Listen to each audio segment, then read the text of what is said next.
for satan. Han kan komme i ærmet. Du har du ikke handsker på? Jeg har ingen handsker. Han har ingen blå handsker. Han har kun røde handsker. Det må vi... Kun røde handsker.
Dødt, hvor der går 50 bier tilbage og en dronning, ikke?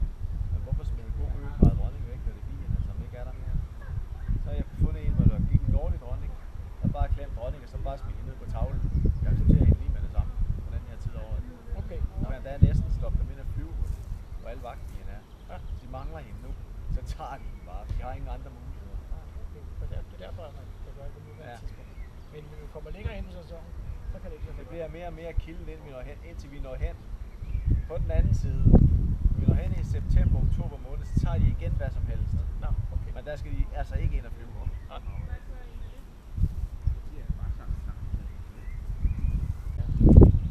Der kommer meget mange bier ud af det hele. Fordi I skal lige tænke på, at der kan være 4-6 gange flere bier. Det er helt i sommer. Men nogle dage. Ja. Hvad har du gang i nu? Så vil jeg filme.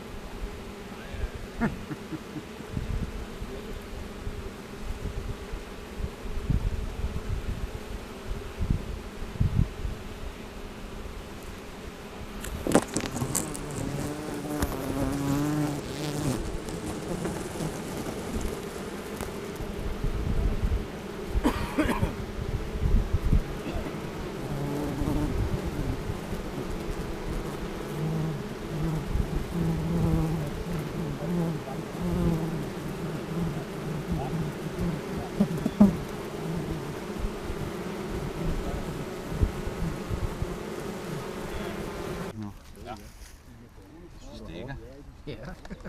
Jamen, det er ikke, hvis du holder den sådan, som du gør den mellem. Kan den det? Vride sig rundt og stikke, så holder du den vel fikseret på Så den skal måde, man have checkhæfte med, eller?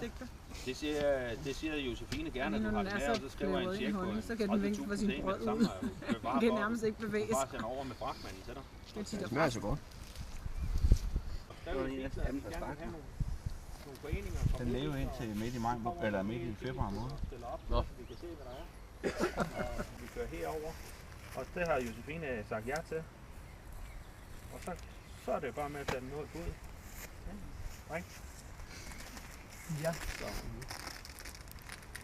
Og der er en honningpresser med, ved jeg, og der er lidt forskelligt med.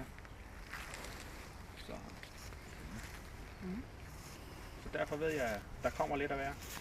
Og de har sidste katalog med, har de også med. Så der er rig muligheder for at kan se, hvad de har.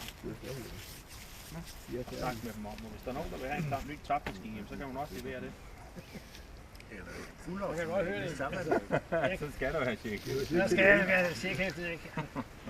Jeg har da garanteret en dankort.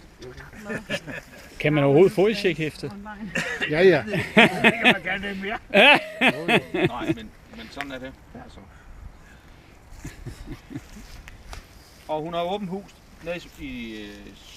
nede i Sønderborg i dag. Fuldstændig. Jeg tror, der har været et sted med 200-300 biavler igennem huset dernede i dag, eller ved at være igennem. Men det er simpelthen stedet, eller hvad? Jamen det er hovedstaden, de har, det er derhjemme i... Ja, det ved jeg godt, men siden er det stedet, man handler, er det det bedste sted, eller hvad? Nej, det er om det hedder Svinti, eller om det hedder Heino, eller bihuset der. De alle sammen sælger noget, som er alt for dyrt i forhold til kvaliteten. Okay. Så ser jeg for. Nej, men Birgitte, hun køber jo det, hvor der bliver lavet kvalitet. Ja, det har jeg. Men det vil jeg jo ikke altid. Du har solgt noget. Men altså, Så må man i gang med at snikkerier. altså man kan jo sagtens lave mange forskellige ting, og man kan Hvor prøve mange ser du forskellige den ting. optager? Som Det kan jeg Lars ikke også se. siger, Vi kan komme tilbage på sælger computeren. ting, som der ikke er noget værd Nå. for dyrt begge steder også, ikke? Altså, altså jeg vil vende om at sige, de 2 steder, som der er hovedsteder. Sidste gang vi var ude, der optog jeg også stillinger på vores Det Facebook-side er bihuset i Tappernøje. Og så og på Svinti. vores hjemmeside, Så tror når jeg jeg. siger Heino, det er så bihuset. Hvor finder den Facebook-side hen? Så altså, det er de ting, jeg siger. Det er, Du skal være medlem, altså du skal have en side på Facebook først. Der er De er meget seriøse begge. Nå. Ja. det er også og det meget. nogen Hjemmesiden, Jeg bor så i har I været på hjemmesiden? og andre handler så Har I prøvet at være på hjemmesiden? omkring i verden. Men der kan jeg ikke finde. Altså, du kan sagtens finde Okay. ting på nettet over i... Så må jeg ellers tage computeren en dag og vise dig. Ja. Eller høre dem, om de har det.